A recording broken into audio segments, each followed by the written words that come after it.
So I'm going to quickly hand it off to Bella, who will be beginning our parent cafe. Hi, everyone. Welcome to our week 5 Parent Cafe. We are so happy to be hosting this for you all. So our topic for today is talking and teaching feelings to infants. Essentially, we're just going to cover why it's important and some strategies that parents can use. So we are undergraduates at UCLA, part of the Community Health Collective, which is an organization where we aim to take a community-centered approach in approaching healthcare injustices throughout the community through education, research, and practice. And my name is Isabella, and I am part of the neuroscience department. I will pass it on to Kylie. Hi everyone, I'm Kylie and I'm part of the Integrative Biology and Physiology department, and I will pass it on to Irene. Hi, I'm Irene and I'm part of the Psychobiology department. I'll pass it on to Chris. Hello, I'm Chris. I'm also part of the Psychobiology department. I'll pass it on to Isha. Hi, I'm Isha and I'm also part of the Psychobiology department. And I'm Nathan, and I'm part of the Society and Genetics department. I'm going to pass it on to Dr. Dana Kalik, who will be discussing what CDI is and who will also be introducing herself. Hi, everyone, and welcome. My name is Dana. I'm the Director of Operations for CDI, and I'm glad you guys are here. And here we go. Awesome. Thank you for all of your introductions. So this is just a brief agenda of what we will be covering today. So again, why teaching feelings is important.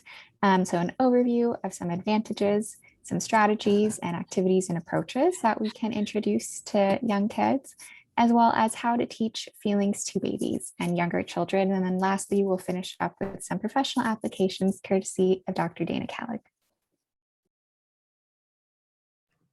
All right, so why is it important to start early? Feelings are really complicated to navigate, especially going into adolescence, going into emerging adulthood, and even adulthood.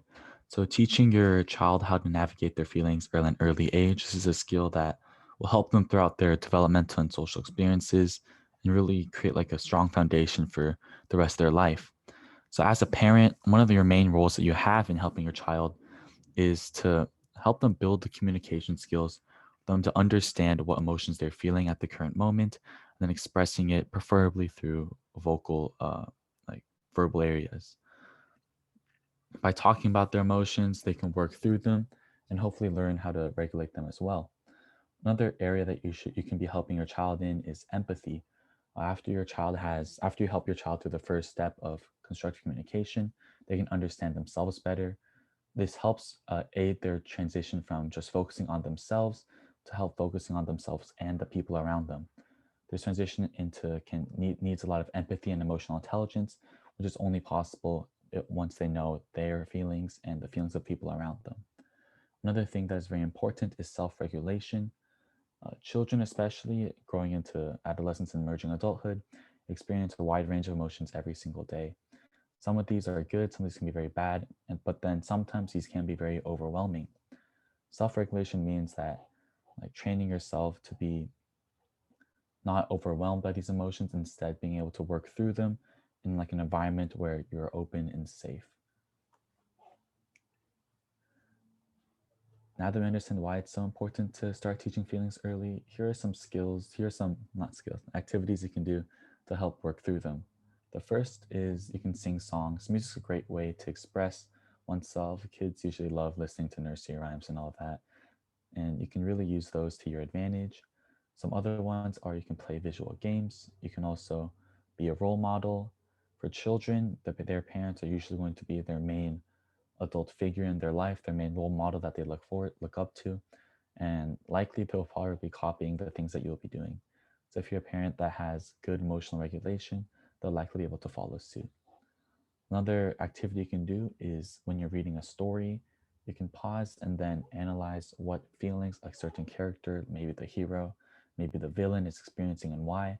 It's just a good way for kids to start like analyzing and then recognizing which emotions people are feeling.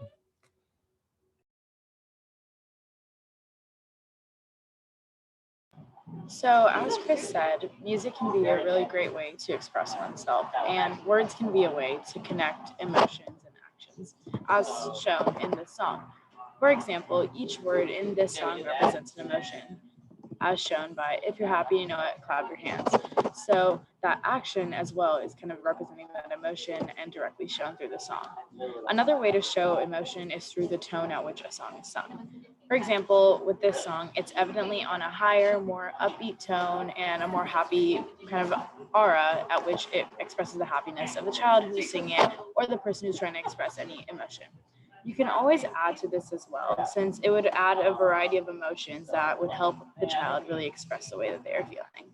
By emphasizing feeling words and acting out actions, it would be a lot easier for the child to be able to express these emotions to whoever they're trying to pass that emotion on to. And something important to keep in mind is to try to always end on a positive note, just so that way it keeps that happy aura and that upbeat vibe to the song.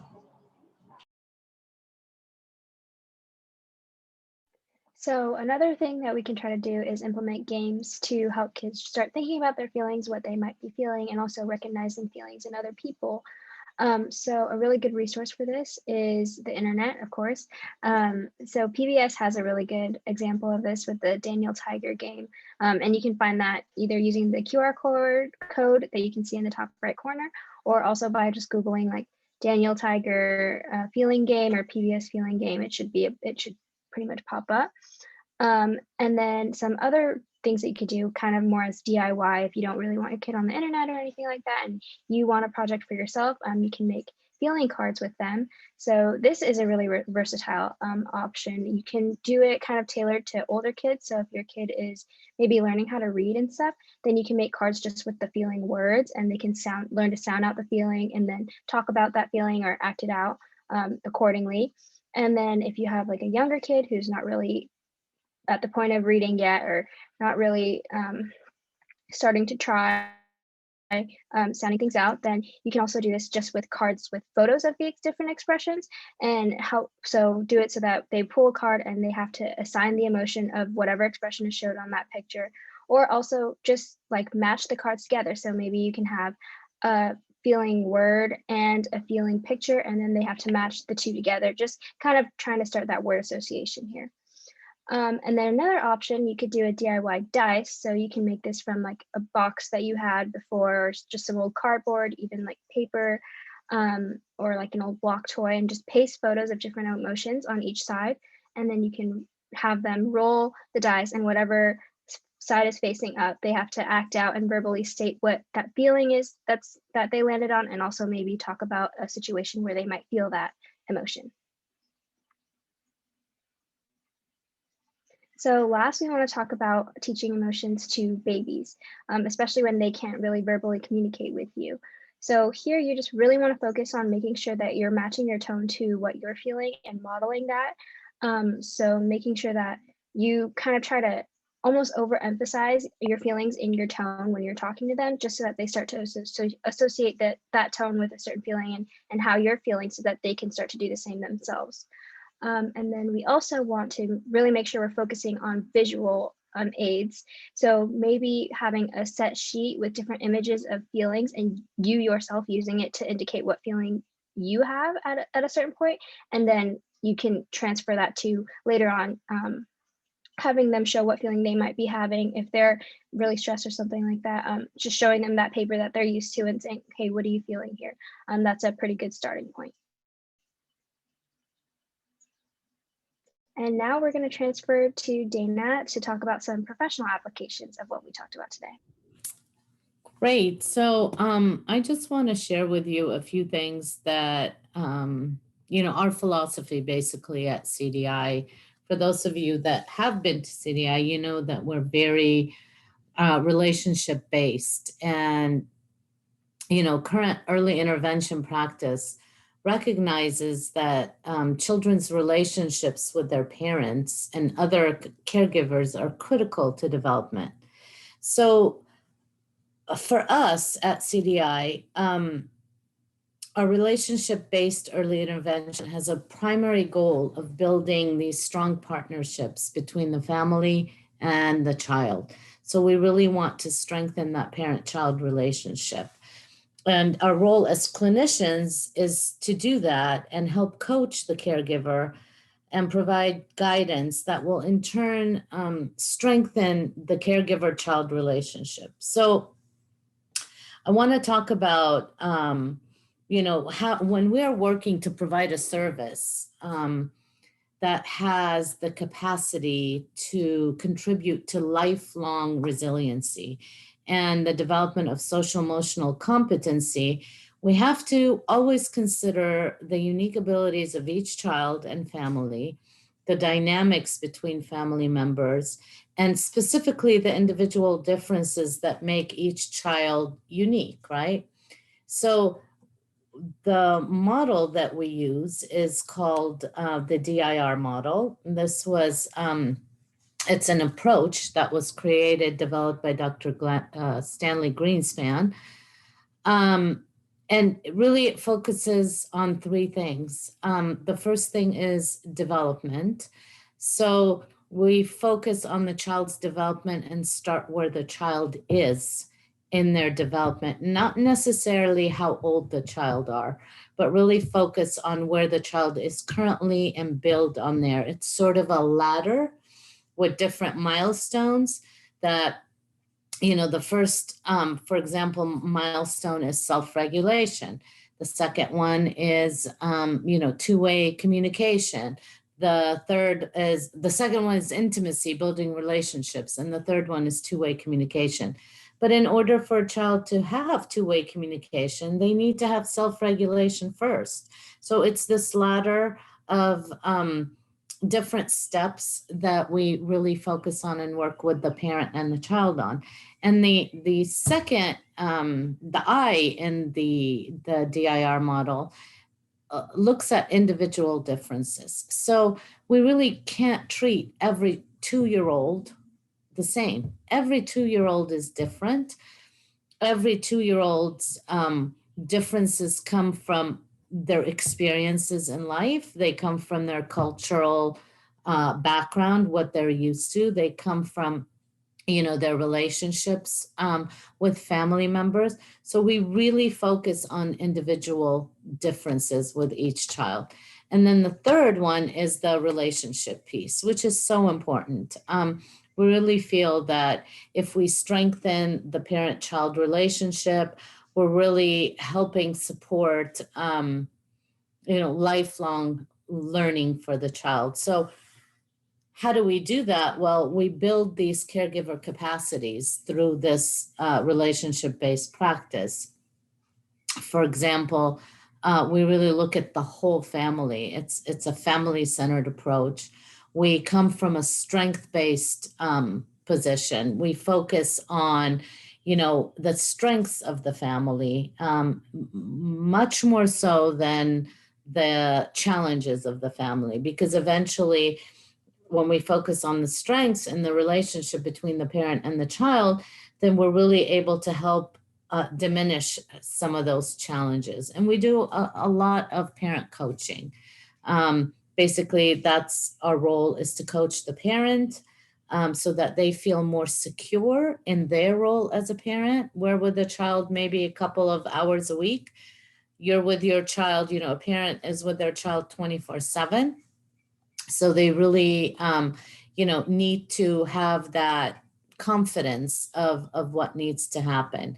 And of course, that happens with a healthy dose of trial and error, right? Because there's moments of supreme triumph as parents, learn to read and respond to their child's cues. But there are other, really difficult times. So we're there to really support that. And then we engage in something called the parallel process, where the way we provide, engage with a caregiver, the way we as a therapist engages with a caregiver is the way we hope that they will in turn engage with their child. So if we focus and highlight a parent's strengths, they will in turn focus on the strengths of their child. When we model, for example, attuned responses, to the caregiver's needs, then they in turn will demonstrate this attuned responses with their own children. When we provide parents with encouragement and guided support, then we see that they too approach their children with encouragement and guided support.